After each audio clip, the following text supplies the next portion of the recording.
Assalamualaikum warahmatullahi wabarakatuh. Perkenalkan, nama saya Rika Aziza, mahasiswa Universitas Juanda semester 3 Prodi Ilmu Hukum dengan NIM E201071, merupakan mahasiswa pertukaran pelajar program MBKM antara Universitas Juanda dengan Universitas Surya Kencana. Baik, saya di sini akan mereview jurnal pertemuan ke-13 mata kuliah Hukum Administrasi Negara dengan dosen pengampu yaitu Bapak Dr. Haji Dedi Mulyadi SHMH dan Bapak Dr. Emrendi Adidayandi SHMH. Pada pertemuan ke-13 ini saya akan mereview jurnal Bina Mulia Hukum, jurnal Fakultas Hukum Unpad dengan judul Keputusan Tata Usaha Negara menurut Undang-Undang Peradilan Tata Usaha Negara dan Undang-Undang Administrasi Pemerintahan oleh Dola Riza.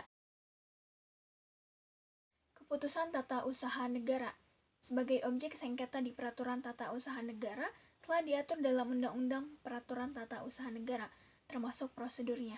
Setelah diundangkannya Undang-Undang Administrasi Pemerintahan, keputusan tata usaha negara dan prosedurnya ini juga turut diatur dalam Undang-Undang Administrasi Pemerintahan.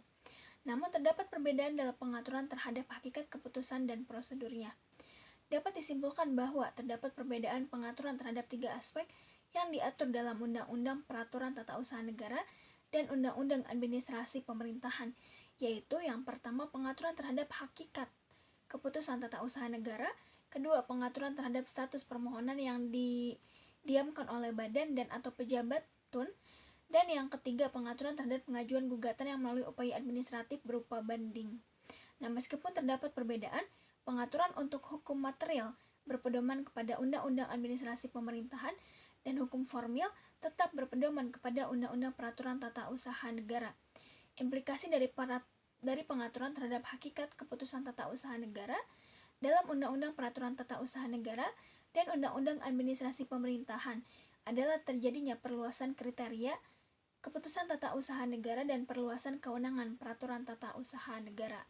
Nah, hakikatnya sebuah keputusan tata usaha negara menurut Undang-Undang Peradilan Tata Usaha Negara hanyalah mencangkup keputusan tertulis saja tanpa memasukkan tindakan faktual sebagai bagian dari keputusan tata usaha negara. Nah, keputusan tata usaha negara tersebut berisi tindakan hukum, badan dan atau pejabat tata usaha negara dalam menerbitkan besiking atau ketetapan, sehingga tindakan pemerintah berupa tindakan material dan tindakan dalam menerbitkan peraturan tidak dianggap sebagai objek pengaturan di dalam Undang-Undang Peradilan Tata Usaha Negara. Selain itu, suatu keputusan yang dapat digugat adalah keputusan yang telah menimbulkan akibat hukum bagi seseorang atau badan hukum perdata.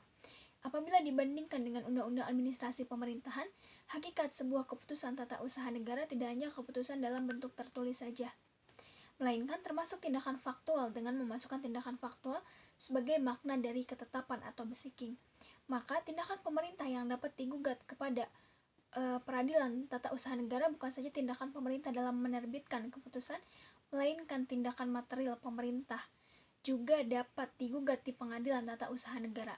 Selain itu, keputusan tata usaha negara yang dapat digugat tidak hanya keputusan yang telah menimbulkan akibat hukum, melainkan keputusan yang berpotensi menimbulkan akibat hukum juga merupakan bagian dari sebuah keputusan tata usaha negara. Dengan demikian, maka hakikat keputusan tun dalam Undang-Undang Peradilan Tata Usaha Negara masih diakui relevansinya sepanjang dimaknai lebih luas sesuai maksud pasal 87 Undang-Undang Administrasi Pemerintahan. Dan berdasarkan hasil pembahasan dan analisis, maka dapat diperoleh unsur-unsur keputusan tata usaha negara pasca lahirnya Undang-Undang Administrasi Pemerintahan.